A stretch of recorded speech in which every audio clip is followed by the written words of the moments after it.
상처야말로 더 꽃이라고 노래한 시인이 있습니다. 유한진 시인인데요. 산다는 것은 어쩌면 크고 작은 상처를 입으며 그 상처의 깊이에서 꽃을 피워내려는 간절한 의지와 비슷한 것이 아닐까 생각하게 되는데요. 작가 임철우 역시 그런 노력을 한 대표적인 작가입니다. 그의 소설의 밑강물에는 폭력과 억압, 불안과 공포, 광기와 좌절 등 여러 상처의 경랑들이 일렁입니다. 그 어두운 밑강물은 20세기 전반 일제강점기를 겪고 1950년 한국전쟁을 거쳐 1980년 광주항쟁을 관통한 후 오늘에 이르는 도저한 흐름의 역사입니다. 20세기 비극적인 한국사의 물고기를 생각하면 그것을 성찰한 작가 임철우 소설의 밑강물이 대단히 어둡고 고통스러운 것은 자연스럽다고 생각이 됩니다. 그러나 그는 그 고통의 강물에서 아름다운 문화콘과 인간 영혼을 길어 올리는 재능을 지닌 작가입니다. 단적으로 말해 임철우의 소설은 고통스럽지만 아름답습니다. 그의 소설에서 우리가 폭력과 억압, 불안과 공포, 광기와 절망, 사륙과 고문 등의 극단적인 상황들을 시리도록 접해야 하는 까닭에 매우 고통스럽다면 그 같은 상황들을 직조하는 작가의 서정적인 문체와 거기에 실린 인문적 숨결과 치유의 리듬을 느낄 수 있기에 아름답습니다. 이번 시간에는 임철우의 장편 이별하는 골짜기를 함께 읽으면서 역사적 상처를 서정적으로 치유할 수 있을까 고민해 보도록 하겠습니다. 먼저 작가 임철우에 대해서 조금 말씀을 드리겠습니다. 임철우 작가는 1980년 이른바 광주 세대의 상황과 정서를 대표하는 작가로 알려져 있습니다. 그는 한국전쟁 직후인 1954년 전남 완도군의 섬마을에서 태어났습니다. 그래서 10살 무렵부터 광주로 옮겨서 광주에 성장했는데요. 광주에 있는 전남대학교를 다니다가 휴학하고 3년간 군대 복무를 한 후에 복학하여 대학을 다니던 4학년 때가 바로 1980년이었습니다. 아시는 것처럼 그해 5월 신군부들이 민주화를 열망하는 수많은 광주 시민들을 폭력적으로 학살했던 그 현장에 임철우 그분도 있었습니다. 많은 동료들이 항쟁하다 피 흘리며 죽어갔고 그런데 그는 가까스로 살아남았습니다. 비록 살아남긴 했지만 그것이 그를 더욱더 괴롭혔죠. 더할 수 없는 죄의식과 불안에 시달리게 했습니다. 27배 체험했던 광주 항쟁은 인간적인 측면에서건 작가적인 측면에서건 임철우에게 결정적인 원체험으로 작용했습니다. 살아남은 자의 죄책감을 덜기 위해서라도 광주의 현장과 고통을 소설로 써야겠다고 결심했고 또 그 결심을 소설로 완성했기 때문입니다. 1981년, 그러니까 광주항쟁 1년 다음이죠. 등단한 임철우의 소설은 크게 보면 두 줄기로 요약할 수 있습니다. 하나는 한국의 분단 현실에 대한 새로운 조명이고 다른 하나는 광주 항쟁의 소설화입니다. 임철우 이전의 한국 작가들은 한국 전쟁의 비극적 참상을 증언하는 이야기거나 1950년대는 주로 이제 전쟁 때 얼마나 비극적인 일이 많았던가 이걸 증거하려고 했죠. 1960년대가 되면 분단 이데올로기에 대한 성찰을 보이기도 합니다. 1970년대가 되면 유년기에 겪었던 6.25에 대해서 얘기하죠. 그때 얼마나 고통스러웠던가, 그 전쟁 때문에 트라우마를 겪었던가 이런 것을 1970년대는 얘기하게 됐습니다. 임철우는 여기서 이제 1980년대에 했으니까요. 한 걸음 더 나아가서 역사적 이성으로 전쟁 상황을 투시하고 인문적 상황으로 한국 전쟁을 재조명하는 데 앞선 예지를 보였습니다.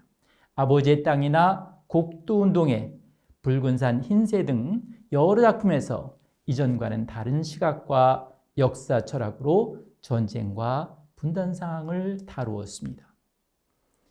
그리고 동행, 봄날, 직선과 독가스, 불임기, 사살하는 여름, 붉은 방, 이런 중단편과 장편 봄날, 이건 5권짜리인데요.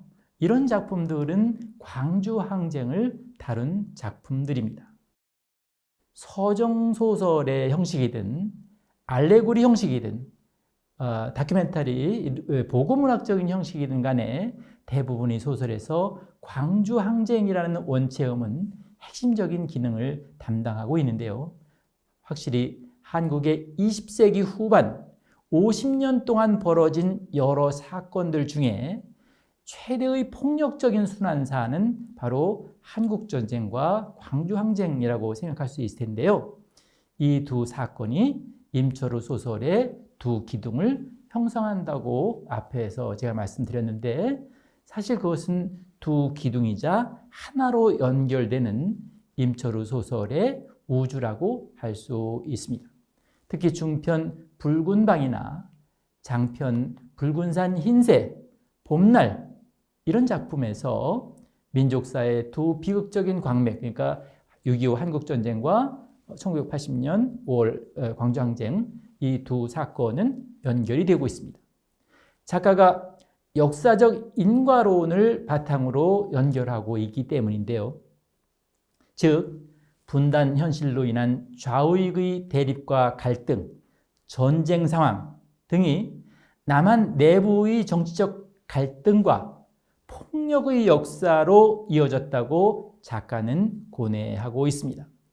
특히 시간지표 중심으로 살피면 이런 맥락을 잘 알게 되는데요. 임철우 소설에서 사건은 언제나 과거와 현재의 시간적 대화 속에서 전개되는데요. 특별히 역사적 사건을 채택하지 않은 경우라고 하더라도 그에게 있어서 시간은 흔히 역사적 시간으로 다루어집니다. 그러기에 그의 소설에서 과거사는 단순히 과거의 배경에 그치지 않습니다. 현재 문제를 고민하게 하는 현재의 구체적인 전신으로서 또 역사적 원인의 근거를 제공하는 필요하고도 충분한 조건이 되어 있습니다. 특히 임철우 소설의 상상력의 발원지라고 볼 수 있는 한국전쟁의 경우 서사적 현재의 역사적 사건, 즉 광주항쟁 같은 이런 서사적 현재의 역사적 사건은 물론 일상적 사건에까지 구체적으로 영향을 미치는 질곡의 과거사입니다. 만약 그러니까 우리가 분단이 되지 않고 전쟁을 그렇게 비극적으로 치르지 않았다면 벌어지지 않을 일들이 지금도 벌어지고 있다는 그런 생각인 거죠.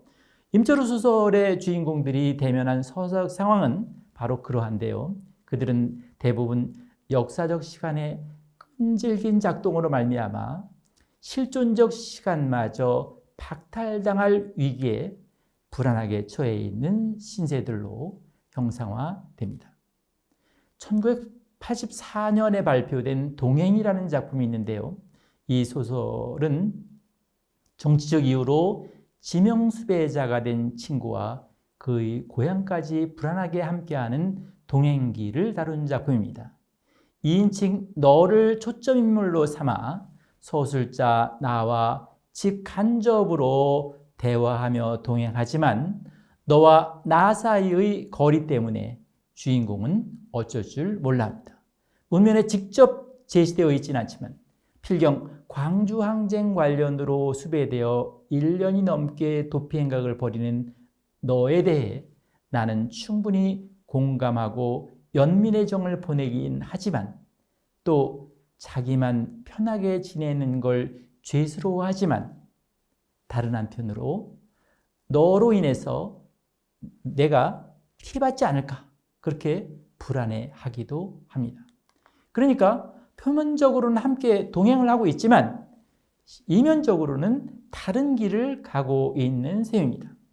이렇듯 함께 가는 길에서 다른 길이 생겨날 수밖에 없는, 그러니까 말하자면 뭐 영화 적과의 동침 뭐 이런 것도 있었는데 그렇게 하나의 길을 가고 있지만 다른 길이 생겨날 수밖에 없는 사정, 이런 사정을 실존적이면서도 정치적인 차원에서 사려 깊게 탐문했다는 점에서 이 작품의 특징을 찾을 수 있습니다.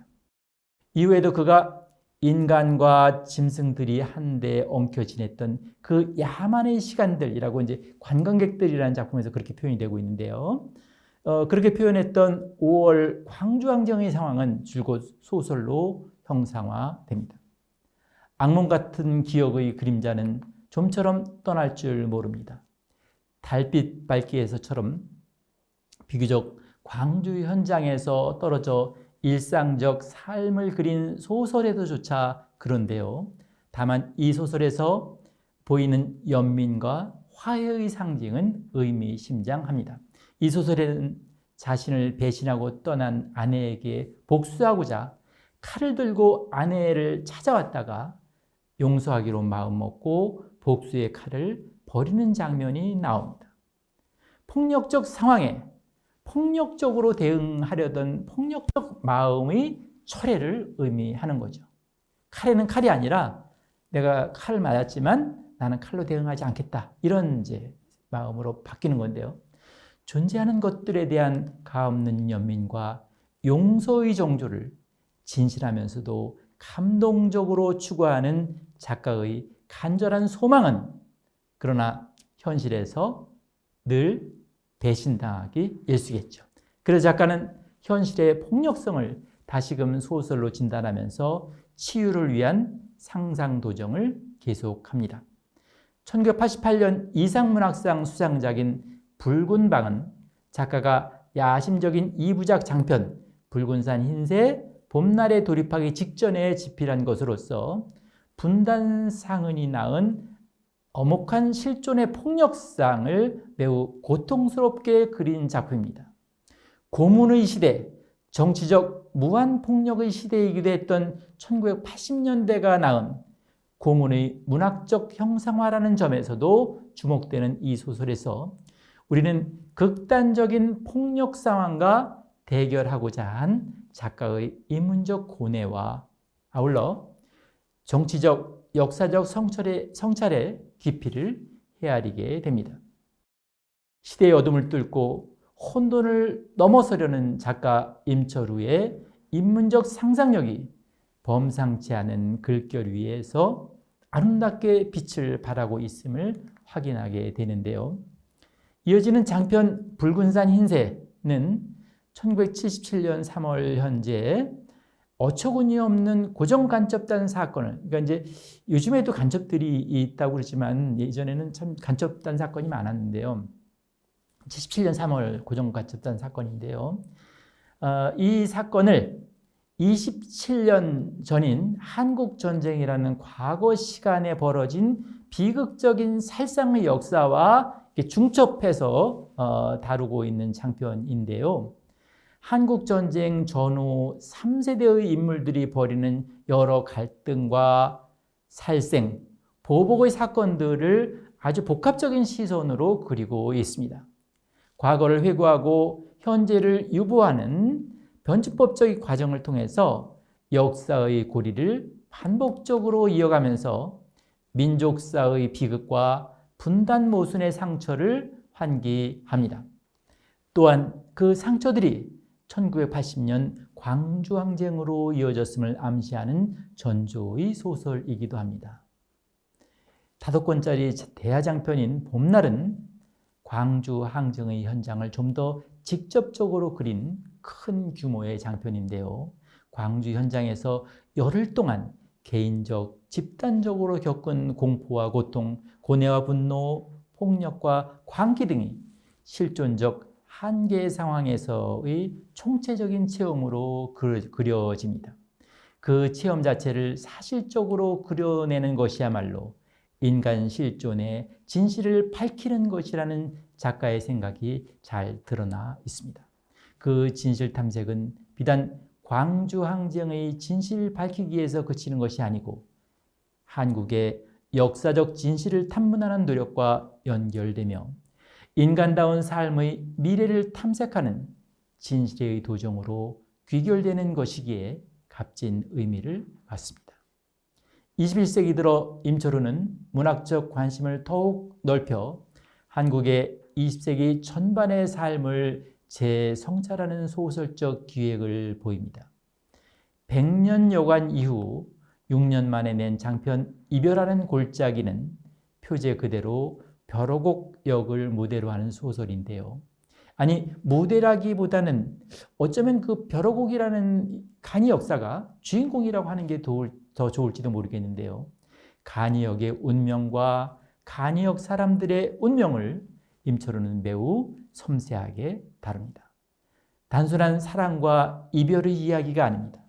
서정적 분위기를 물씬 풍기는 그 간이역의 운명을 투시하면서 작가는 그 누구도 쉽게 물어볼 수 없는 질문, 너무 무겁고 고통스러워 차마 함부로 불러내선 안 될 이야기, 그 고통과 불안의 이야기를 성찰적으로 풀어놓습니다. 그러나 무겁고 고통스러운 이야기로만 얼룩져 있는 것은 아닙니다. 아득하게 슬퍼서 아름답고 아스라이 아름다워서 슬픈 이야기들이 웅숭 깊은 흑백 사진처럼 펼쳐집니다. 사라져가는 모든 것들은 대부분 아스라한 아쉬움을 주기 마련이지만 이별하는 골짜기에서는 특히 더 그러합니다. 빠른 속도로 급변하는 현실에서 밀려나는 것들을 사라진 간이역의 비유로 담은 그 성찰이기 때문에 그 깊이를 더해준다고 하겠습니다. 이 작품은 이 이별하긴 골짜기는 네 계절, 봄, 여름, 가을, 겨울 네 계절의 이야기에 네 인물이 각각 등장합니다. 각 인물의 이야기는 계절의 미토스에 맞게 전개되면서도 지금은 사라진 간이역 벼러곡을 무대로 그 네 인물의 이야기들이 서로 얽히고 설키는데요. 가을 벼러곡 시인에서는 유달리 가을을 타는 서정적 시인 기질의 청년 영무원 정동수의 이야기가, 여름 이별의 골짜기에서는 아내와의 고통스러운 이별로 평생 상처에서 헤어나지 못하는 늙은 영무원 신태묵의 사연이, 겨울 귀로에서는 끔찍한 역사적, 가족적 상처로 인해 고향으로 돌아가는 기로에 오르지 못하는 전순례 할머니의 전율에 가까운 애환이, 봄 손가락에서는 어린 시절 자신의 손가락질 하나 때문에 젊은 군인을 죽음으로 몰았다는 죄책감에 시달리는 양순지의 이야기가 펼쳐집니다. 이들은 모두 다른 사람들은 잘 몰라주거나 기억하지 못하거나 추체험하지 못할 아픈 사연을 간직한 채 상처받은 삶을 살아갑니다. 그중 일제 말 16의 나이에 정신대로 끌려가 모진 고통을 겪었고 해방 이후 상처의 순례를 거듭해야 했던 전순례 할머니를 초점한 겨울 이야기가 가장 시리게 다가옵니다. 그녀는 묵중한 보퉁이를 들고 매일 벼러곡 역사에 나와 출발지도 목적지도 없는 빈 승차권을 받습니다. 그녀의 보퉁이 속에는 고향의 가족들에게 전할 선물로 가득 차 있습니다. 그러나 그녀는 결코 기차를 타지 않습니다. 아니, 타지 못하지요. 고향으로 돌아가는 기로에 오를 수 없는 운명이기 때문입니다.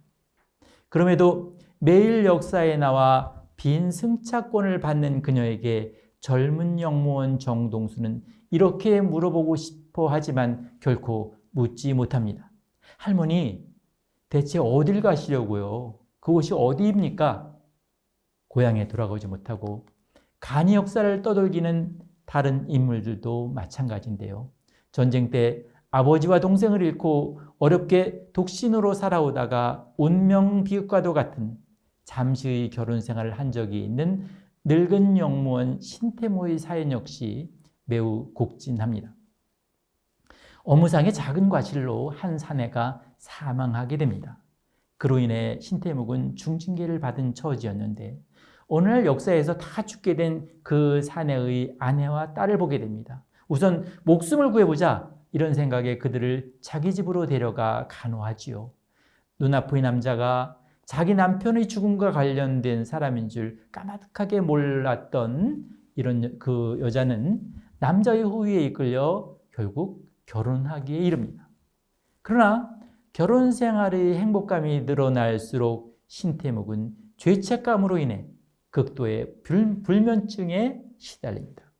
결국 이 불안한 결혼 생활은 옛 사연을 알게 된 아내가 자신을 저주하면서 자살함으로써 비극적인 종말을 맞습니다. 아내가 자살한 다음 아내의 딸마저 저주를 퍼부으며 떠나지요. 이런 상처 속에서 신태묵은 평생 이별하는 골짜기를 배회해야 합니다. 역사 앞에서 베이커리를 운영하는 양순지는 어린 시절 우연히 고난받던 무장 탈영병의 처소를 지목하여 그를 죽음으로 이끌었다는 손가락 트라우마 때문에 자기가 손가락으로 그쪽 방향을 가리켰거든요. 늘 불안을 떠안고 사는 상처의 인물입니다. 일찍이 어머니가 그녀에게 내 등짝엔 헛개비 한 놈이 들어붙어 있어. 그 놈을 떼어놓지 못하면 종래는 내가 말라 죽고 말아. 이런 말을 어머니가 이제 한 적이 있는데요. 잠시 어긋난 사랑을 나눈 유부남 사장도 너에겐 묘한 그늘이 끼어 있어.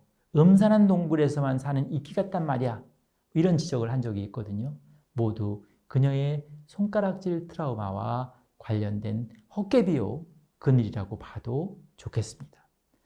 사장과의 부적절한 관계와 그 씨앗인 아이의 죽음을 경험하기도 하여 그녀의 상처는 깊어만 갑니다.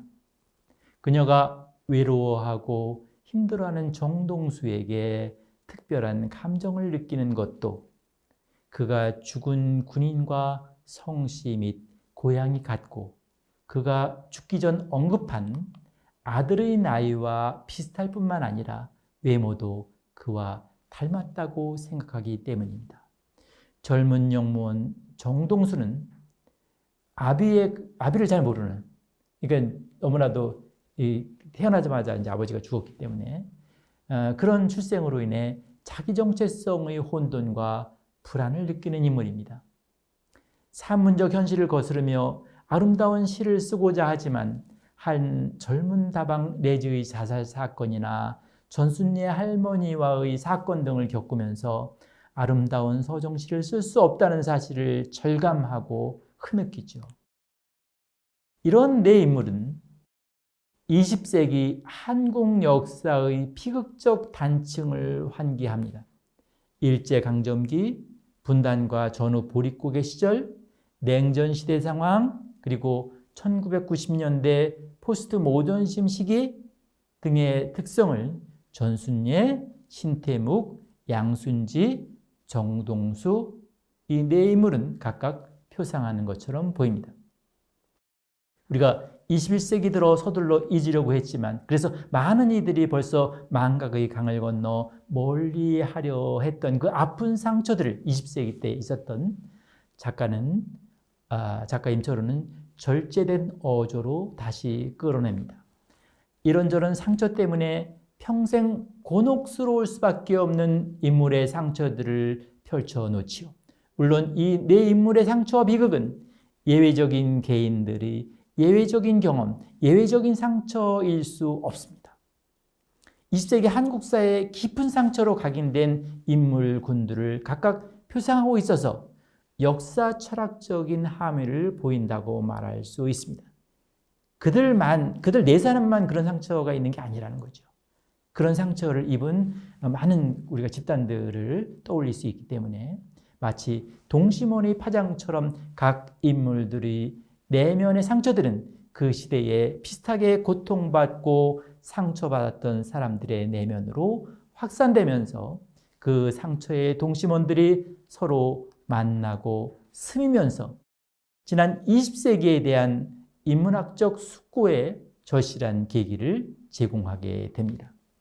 소설적 치유를 위한 작가 임철우의 서사적 수고를 짐작하게 하는 대목이며 상처 많은 20세기에 대한 진지한 성찰의 결실이기도 합니다.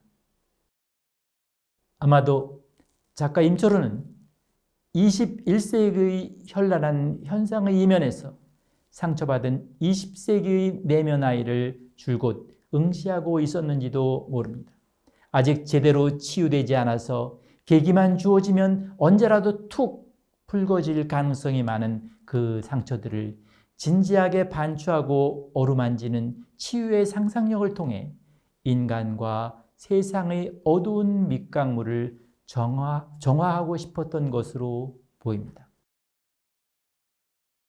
다음에는 어둠, 나비, 별, 이 작품에서 핵심적으로 드러나는 그 메타포에 대해서 좀 생각해 보도록 하겠습니다. 작가 임철호는 언제나 역사와 현실과 인간의 현장을 외면하지 않은 작가입니다. 이 소설 안에 등장하는 시인 지망생인 젊은 영무원 정동수의 어떤 초상들은 실제 작가 임철호의 면모를 떠올리게 합니다. 역사와 현실로부터 일정한 거리를 둔 채 아름다운 서정시를 쓰고 싶었던 정동수는 벼러국역에서 일하게 되면서 사북사태 등 옛 역사적 현실에 대해 숙고하게 되고 전순례 할머니의 사연을 통해 더욱 추체험하게 됩니다. 현실에서 벌어진 다방대지 자살 사건이나 개의 죽음 사건 등을 경험하면서 그는 삶의 어둠과 슬픔을 재인식하게 되죠. 가령 어둠을 응시하는 다음 장면은 그가 현실 인식의 새로운 계기를 마련하는 대목이면서 동시에 작가 임철호의 현실 인식 태도를 환기하는 것이기도 합니다. 청년은 고개를 내민 채 사위의 어둠을 응시한다. 산굴의 어둠은 유난히 깊고 무겁다. 산등성이 넘어 한꺼번에 쏟아져 나온 별들이 부지런히 깜빡이고 있다. 어둠이 깊을수록 별은 더 투명하고 영롱하다. 이곳에 와서야 그는 비로소 알았다. 밤마다 무수한 별들이 지상으로 유리알처럼 쏟아져 내린다는 걸. 어둠이 얼마나 많은 색깔과 깊이, 부피와 무게를 지녔는가를. 정동수 영무원이 생각하는 대목인데요. 서정시인을 지망하던 정동수는 어둠보다는 밝은 별을 바라보던 사람이었습니다. 그런데 별이 빛나는 것이 깊은 어둠의 반작용 때문이라는 것을 새삼 지각하게 된 것은 의미심장합니다. 나아가 어둠이 얼마나 많은 색깔과 깊이, 부피와 무게를 지녔는가를 헤아리게 된 것은 자기 정체성의 혼돈을 심하게 겪던 그의 인식의 성장 정도를 가늠해 보게 합니다. 어둠의 색깔과 깊이, 부피와 무게를 헤아리게 되면서 삶은 아름다움만도 슬픔만도 아니라는 것, 아무리 두렵고 끔찍해도 결코 도망치거나 외면해서는 안 될 그 무엇이라는 사실을 깨닫는 성장의 계기로 나아가기 때문입니다. 이 지점은 지금까지 임철호의 작가적 태도의 축도라고 보아도 좋겠습니다. 너무 끔찍해서 쉽사리 보기도 어렵고 함부로 말할 수도 없는 어둠의 깊이를 정동수는 그리고 임철호는 보고 어루만지면서 사려 깊게 말합니다. 이 소설에서 가장 극적인 어둠의 예는 아무래도 전순례 할머니의 이야기입니다. 구례군 산동면 두레마을에 태어난 순례는 16세 중국 공장에 취직하면 돈을 많이 벌 수 있다는 말에 속아 정친대에 끌려갑니다. 일본인 정친대장에게 일주일 동안 시달림을 당한 후 환각처럼 나비를 보는데요. 본문에 이렇게 되어 있습니다. 눈부시게 아름다운 노랑나비 한 마리. 그것은 봄날 고향 마을의 지천으로 피어나던 산수유꽃, 바로 그 환한 노랑이었다. 최대치의 육체적 모독을 당하는 어둠의 현실과 봄날 고향의 산수유꽃, 노랑나비는 분명 대조를 형성합니다. 환한 산수유꽃을 쫓아 노랑나비처럼 살기를 소망했던 그녀의 바람과는 반대로 철저한 어둠과 질곡에 내동댕이 쳐진 상황이죠. 사내들의 폭력이 가중될 때마다 그녀는 혼자 울부짖습니다. 나는 짐승이다. 나는 개다. 나는 고양이고 닭이다. 그녀는 나무이고 돌멩이이고 진흙덩어리여야 했다. 눈물 따윈 오래전 말라버렸다고, 감각도 감정도 널판지처럼 굳어버렸다고 순이는 믿었다. 그래야만 했다. 아니라면 그 끔찍한 생을 한순간도 견딜 수 없었다. 이런 본문처럼 그녀의 몸에 가해진 끔찍한 세계, 남성의 폭력으로 인해 그녀의 몸은 그녀의 것일 수 없었습니다. 그러니 개나 고양이 혹은 돌멩이, 통나무, 진흙덩어리라고 자학하는 것은 어쩌면 자연스러울지도 모릅니다. 당연할지도 모릅니다. 그와 같은 자학적 방어기제 없이 존재 자체가 불가능한 상황이었기 때문입니다. 모진 고통과 자학 속에서 청춘을 소진한 그녀는 해방이 된 뒤에도 바로 고향으로 돌아가지 못합니다. 반년 넘게 북만주 일대를 가랑잎처럼 반쯤 실성한 상태에서 떠돌며 여전히 지옥에 갇혀 있어야 했던 것입니다. 그러다가 순례는 소달섭에 의해 잠시의 구원을 얻습니다. 본문을 한 번 더 보시겠습니다. 웬 나비 한 마리가 눈앞을 펄럭펄럭 맴돌지 뭐요. 흔히 보는 나비도 아니고 반딧불처럼 날개에서 샛노랗고 희한한 빛을 내쏟으라니까. 강물조차 얼어붙은 한겨울에 난데없는 나비라니. 귀신에 홀린 양 그 나비를 따라 나섰는데 거기 임자가 쓰러져 있었어. 라고 이제 이 소달섭이라는 남자가 이 전순례에게 얘기한 거죠. 이런 그 소달섭의 말에서도 드러나듯이 나비 환각에 의해 구해지고 집안의 반대를 넘어서 결혼까지 하게 됩니다. 1948년 5월 몇 차례 죽을 고비를 넘긴 순례 부부는 월남에 성공하여 서울에 도착하는데요. 그 이듬해 4월 순례는 오래 미루어두었던 고향길에 나서지만 결국 고향으로 가지 못합니다. 왜냐하면 폐허처럼 변해버린 동네 입구에서 마주친 이웃 여인으로부터 자기 가족들이 아주 끔찍한 최후를 맞이했다는 그런 비극적인 사연을 전해 듣고 나서 그냥 구토를 하고 그냥 발길을 돌려야 했기 때문입니다. 사연인즉 여순 사건 때 동생 길만이 빨치산 활동을 하는 바람에 토벌대 서북 청년단에 의해 순례의 부모와 두 동생 길남의 처 도합 5이 불길 속에서 변을 당했다는 것입니다. 가족과 고향을 잃어버린 그녀는 거의 삶을 체념하려 했는데 그 순간 그토록 소망하던 임신 소식을 듣게 됩니다. 생의 막다른 골목에서 기적처럼 새 생명이 찾아왔다. 또 한 번 그래도 살아남아야 할 이유가 생겼다. 본문에 이렇게 적고 있습니다. 그러나 새롭게 살아야 할 이유도 결코 오래 지속되지 못했습니다. 전쟁이 일어나자 남편은 불가피하게 의용군에 입대하게 되고 일사후퇴 때 아이마저 잃게 됩니다. 그러자 다시 순례의 하염없는 고통의 순례는 계속됩니다. 또다시 순례의 유랑은 시작되었다. 방향도 목적지도 이유도 없었다. 마냥 걷기만 했다. 날도 달도 모르고 밤낮도 계절도 구분하지 못한 채 그저 걷고 또 걸었다. 봄, 가을이 오고 여름, 겨울이 흘러갔다. 꽃 피고 잎이 물들고 비가 오다가 금세 눈이 펄펄 날렸다. 충청도, 경상도, 전라도, 서울, 부산, 목포 어디라도 흘러들었다가 또 흘러나왔다. 잠자리야 산과 들, 다리 밑, 기차역 어디라도 좋았다. 바가지 하나 쥐고 나서면 굶어 죽지는 않았다. 대문 앞 길바닥에 내놓은 사자밥도 집어먹고 총 맞아 죽은 시체들 허옇게 널린 들판에서 피 묻은 호박도 주워다 먹었다. 본문을 같이 봤는데요. 고통의 순례를 하던 순례는 부지불식간에 고향 마을로 가 버려진 가족 무덤을 확인하고 통곡하다가 이내 죽기로 결심하고 저수지로 가 몸을 물에 맡깁니다. 마지막 한 발을 막 내디디려는 순간 환각처럼 자신을 부르는 어머니의 음성을 듣습니다. 그 순간 다시 순례는 나비를 보게 되죠. 수천 수만 마리의 황금빛 나비였다.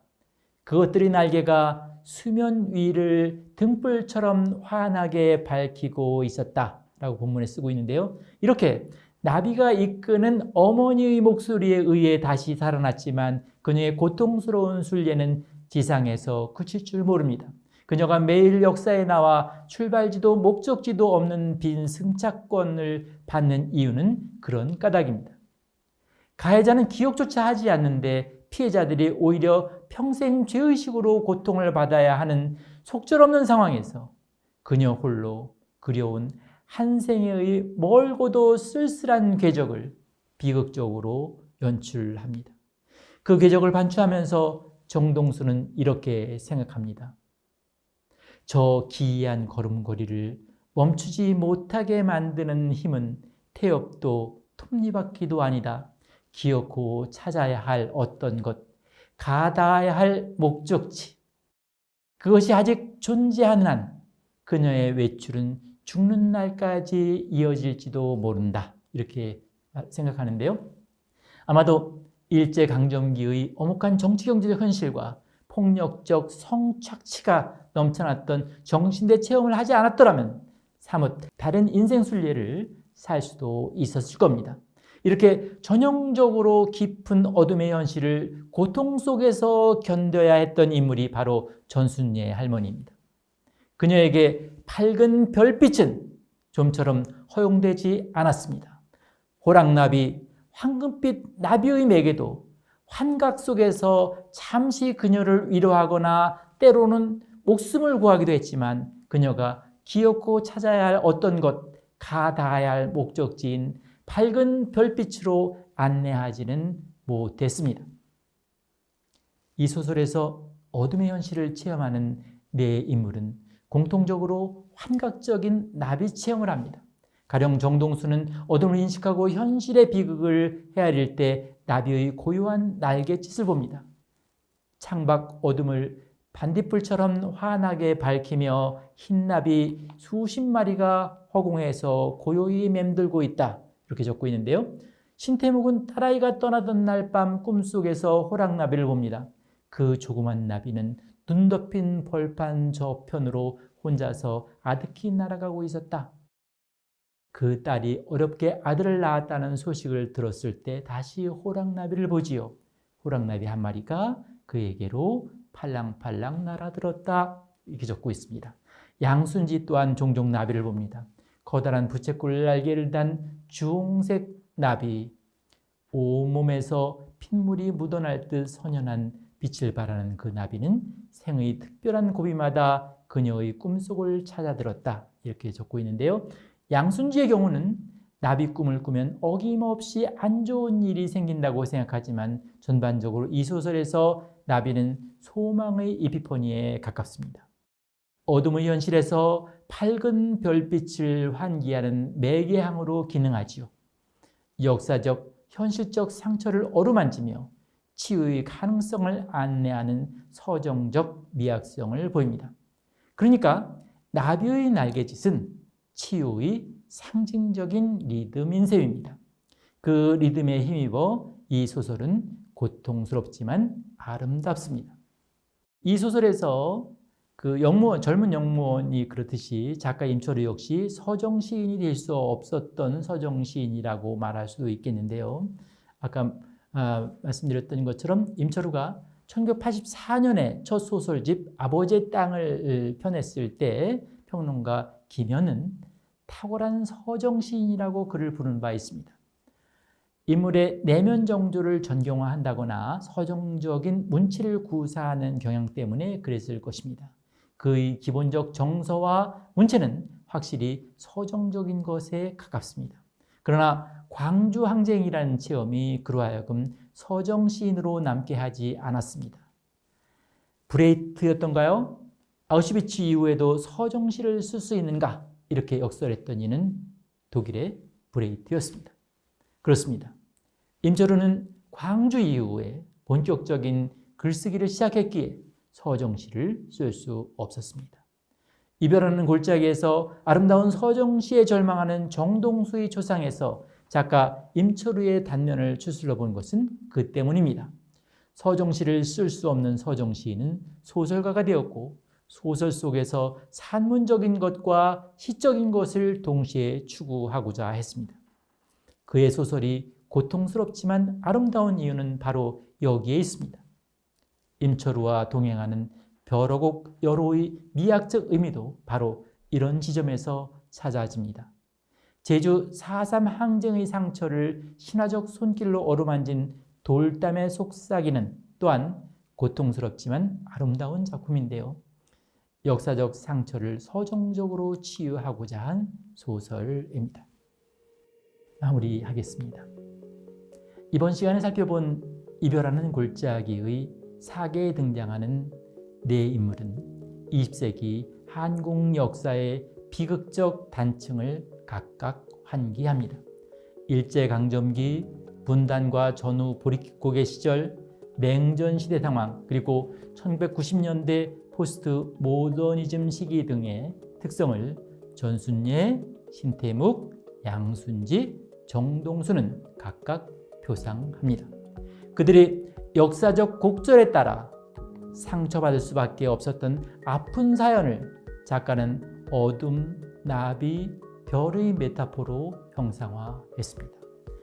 이 작품을 읽으면서 확인할 수 있었던 것처럼 임철우는 비극적 한국 현대사와 이데올로기의 경랑을 섬세하게 성찰하면서 그 소용돌이 속에서 어쩔 수 없이 생겨날 수밖에 없었던 온갖 상처들, 그러니까 공동체의 상처에서 개인의 상처에 이르기까지 다양한 상처들을 위로하는 이야기로 독특한 소설 세계를 구축해온 작가입니다. 그는 비극적인 이야기 대상들 앞에서 오래 아파하고 깊이 고통스러워하면서도 막상 소설로 형상화할 때는 감정을 적절히 절제하여 비극적인 아름다움으로 공감의 자장을 확대해 왔습니다. 빠르게 변화하는 현실과 문화의 풍속 가운데에서도 여전히 고전적 품격을 지닌 이야기가 감동적으로 독자들에게 전달될 수 있음을 증거하는 작가라고 할 수 있습니다. 여기까지입니다. 고맙습니다.